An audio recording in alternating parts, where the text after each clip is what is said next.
দেখেন দেখেন শ্রোতা বন্ধুরা, একটা গাছে একটা থলি 30টি লাউ। এটা মিথ্যা না, এটা সত্য।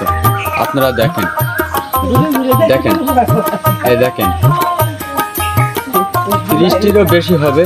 আপনারা দেখেন এগুলো, এই গাছটায় 30টি লাউ হয়েছে। এই ভুটায় একটা ভুটায় 30টি লাউ।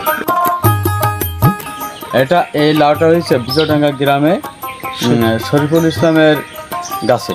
শরীফুল ইসলামের গাছে এই একটা লাউয়ের ডুগায় সর্বনিম্ন 30 থেকে 35টি লাউ ধরেছে।